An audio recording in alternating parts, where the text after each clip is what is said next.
네, 교회 여러분 안녕하십니까? 오늘은 5월 31일 새벽 예배 시작하도록 하겠습니다. 오늘 함께 나눌 성경 말씀은 마태복음 11장 20절부터 24절까지 말씀 되겠습니다. 제가 봉독해 드리겠습니다.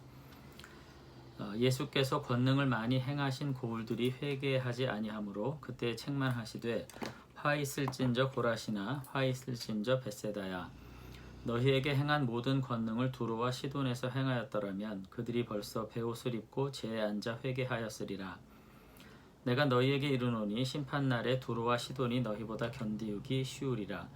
가버나움아 내가 하늘에까지 높아지겠느냐 음부에까지 낮아지리라. 내게 행한 모든 권능을 소돔에서 행하였더라면 그 성이 오늘까지 있었으리라. 내가 너희에게 이르노니 심판날에 소돔 땅이 너희보다 견디기 쉬우리라 하시니라. 아멘. 네, 오늘 성경 말씀은 이제 회개하지 않는 도시들에게 임할 화에 대해서 예수님께서 지금 말씀하시는 것을 볼 수가 있습니다.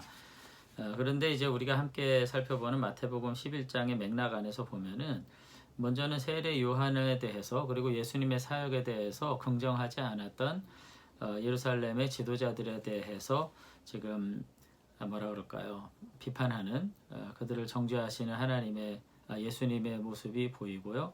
20절에 가서는 단순히 그러한 백성들의 지도자뿐만 아니라 여기 지금은 가버나움아 고라시나 벳세다야 지금 이렇게 말씀하시는 거잖아요. 그 도시들에 거하는 백성들조차도 그 예수님의 가르침에 대한 제자들의 선포에 대한 반응이 굉장히 부정적이었다는 점에서 예수님께서 다시금 그들의 불신앙에 대해서 지금 책망하고 계시는 내용들을 이제 우리가 살펴볼 수가 있겠습니다. 그런데 이제 오늘 우리가 이제 살펴보면은 20절에 보면은 예수께서 권능을 가장 많이 행하신 고울들이 회개하지 아니하므로 그때 책망하셨다. 지금 그렇게 이제 말씀하셨는데 예수님께서 복음을 전하실 때에 갈릴리 지역을 중심으로 마태복음 4장부터 쭉 보시면은 이제 먼저 진행하신 것을 우리가 알 수가 있습니다. 갈릴리 지역을 중심으로 북쪽에 있는 가장 유명한 도시가 이제 가버나움이고요. 그 오른쪽에 이제 고라신, 벳세다, 이런 동네들이 이제 함께 있었는데 예수님께서 이 지역에 누가복음 10장에도 지금 동일한 본문이 나와 있는데 누가복음 10장에 의하면은 이들 지역에 제자들을 이제 파송을 하셨고 또 하나님의 나라를 그곳에서 이제 선포하고 계셨음을 우리가 알 수가 있습니다. 그런데 이와 같이 예수님께서 제자들을 보내시고 앞서서도 보면은 너희를 영접하는 자는 나를 영접하는 것이요 나를 영접하는 것은 나 보내신 이를 영접하는 것이라 이제 그렇게 말씀하셨잖아요. 제자들에게 권위를 부여하셔서 그 고을에 파송하셨을 땐 그것은 곧 예수님을 곧 영접하는 것과 같고 하나님의 말씀을 영접하는 것과 같은 것이었는데 그러므로 마땅히 그 도시들이 유대에 속한 도시들로서 회개를 하고 믿음의 반응을 보여야 했음에도 불구하고 그와 같은 믿음의 반응을 보이는 것에서 실패했기 때문에 오늘 예수님께서 지금 꾸짖고 계신 것을 볼 수가 이제 있습니다. 그러면서 예수님께서 이 도시들을 어디에 비유하시냐면은 두로와 시돈이라고 하는 이방의 도시들과 지금 비교를 하고 계세요. 이 두로와 시돈 같은 경우에는 구약 성경에 보면은 주로 이사야, 에스겔, 스가랴 이런 데 나오는데 이미 이제 이사야나 에스겔이나 스가랴에 나오는 이방 도시라는 점은 이미 굉장히 부정적으로 언급되는 도시라는 것을 우리가 이제 알 수 있겠잖아요. 이들 도시는 이제 베니게라고 하는 페니케의 중요 항구 도시였고 경제적인 번영과 더불어서 우상 숭배로 굉장히 악명을 떨치는 그런 중심적인 도시였습니다.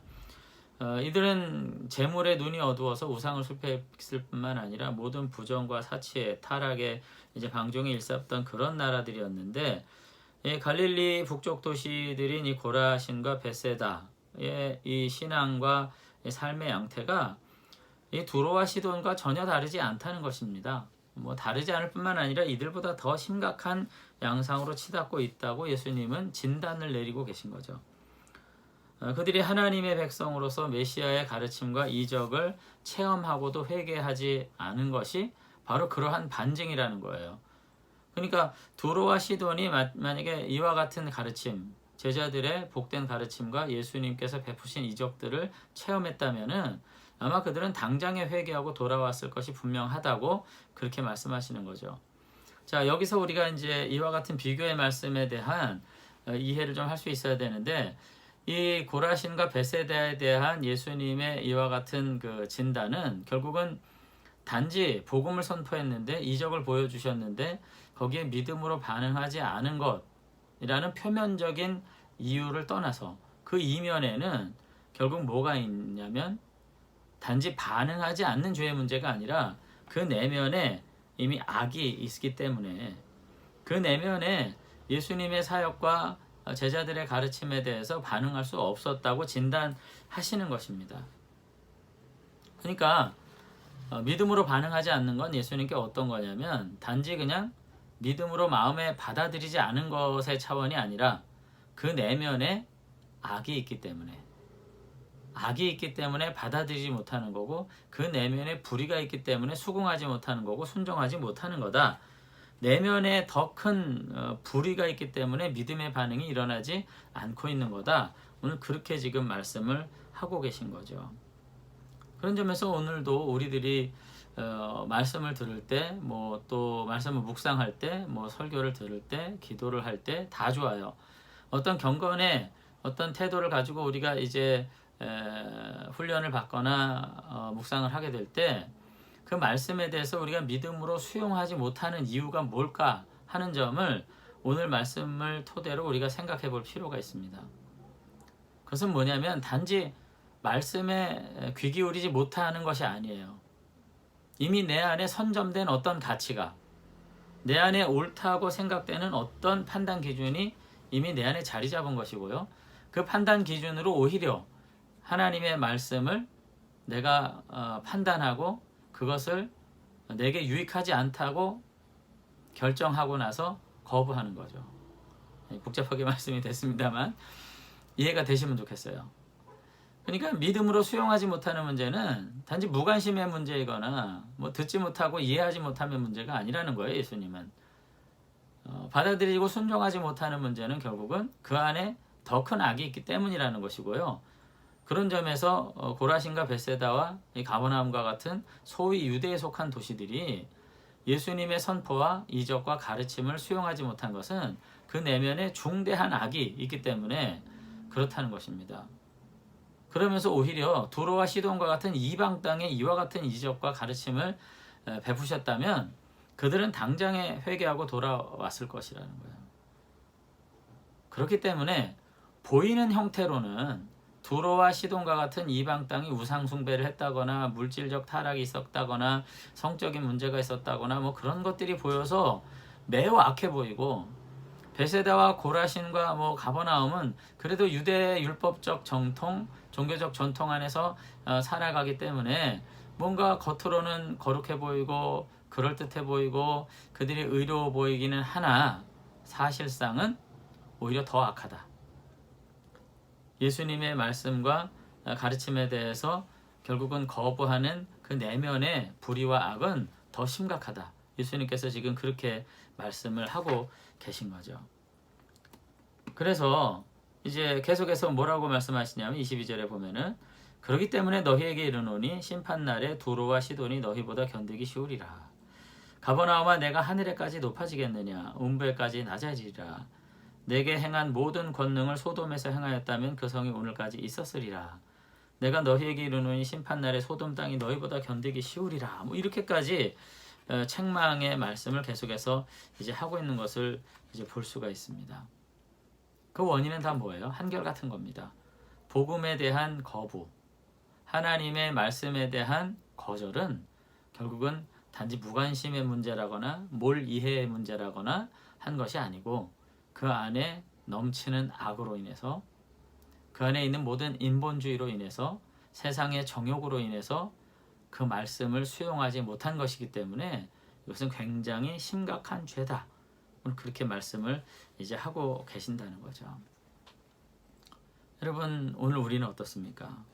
우리는 너무나도 그 말씀의 은혜를 받는다, 뭐 말씀의 감동을 받는다, 그것을 통해서 위로를 받는다, 이런 말씀들을 많이 하시는데, 하나님의 말씀은 우리에게 단순히 어떤 마음의 감동을 위해서만 주어지는 것이 아니라 그 진리를 내가 수용하고 마음으로 그 수용된 진리 안에서 내가 나의 삶이 온전히 순종의 형태로 나타나게 돼서 내가 하나님의 백성인 것을 온전히 삶으로 증언하는 데까지 다가오는 것에서 온전한 그 기능을 행하는 것입니다. 근데 그렇게 되지 못하는 이유가 뭐예요?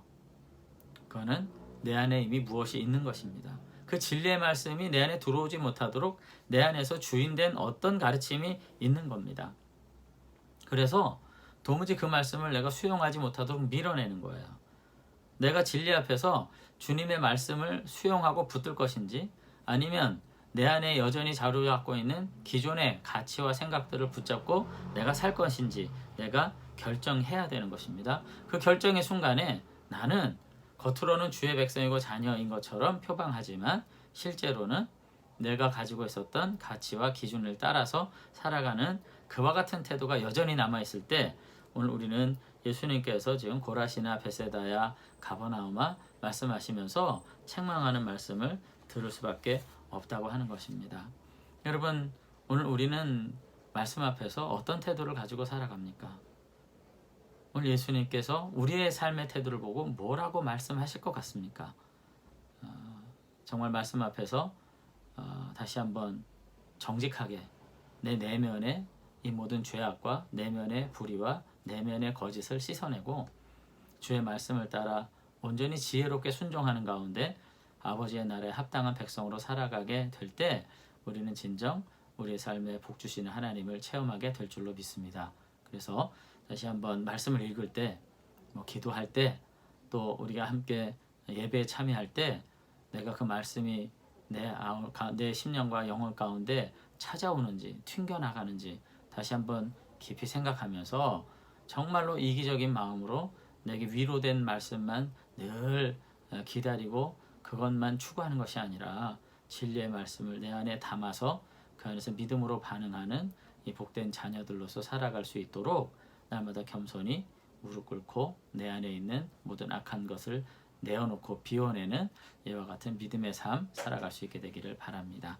이 한 주간도 그와 같은 믿음으로 역사하는 거룩한 성도들 되시길 주의 이름으로 축원합니다. 한번 기도하겠습니다. 네, 하나님 아버지, 오늘 주님의 말씀을 우리가 묵상하면서 우리의 삶이 말씀 앞에서 과연 얼마나 겸손한가 돌아볼 수 있는 오늘 하루 살아가게 되기를 원합니다. 오늘 예수님께서 이방의 고을로도 가지 말고 이스라엘의 잃어버린 양들에게로 가라, 오늘 그렇게까지 말씀하시면서 먼저 제자들을 파송하셔서 하나님의 말씀을 증언하시고 이적을 베푸시고 아버지 하나님의 나라가 도래했음을 선포하셨음에도 불구하고 가버나움과 같이 베세다와 같이 고라신과 같이 겉으로는 경건한 것 같은 믿음의 자리에 있음에도 불구하고 그 말씀을 받아들이지 않으므로 오히려 그 안에 넘치는 죄악이 자리 잡고 있음을 보여주었던 이 도서이들을 바라보면서 우리들도 그와 같은 외형적 신앙에 머물고 있지 않은지 자신을 돌아볼 수 있게 되기를 원합니다. 그래서 말씀 앞에서 우리가 순종하는 겸손한 마음들, 내 안에 있는 내 삶의 가치들과 내 지혜롭다고 생각되는 것들 다 내려놓고 주님의 말씀을 따라 순종하는 가운데 하나님의 백성으로 살아가게 힘쓸 수 있는 주의 백성들이 다 될 수 있도록 축복해 주시옵소서. 오늘 하루도 우리 하나교회 속한 모든 믿음의 교우들 한순간 한순간 삶의 자리에서 주님과 더불어 동행하는 복을 누리도록 축복해 주시옵소서. 예수님 이름으로 기도드리옵나이다. 아멘. 네, 5월의 마지막 날이 시작되고 이제 1년의 절반을 향해서 이렇게 달아가고 있는데 우리 함께 다시 새로운 믿음의 결단을 가지고 주님 앞에서 충성할 수 있는 저와 여러분들이 되시면 좋겠습니다. 감사합니다.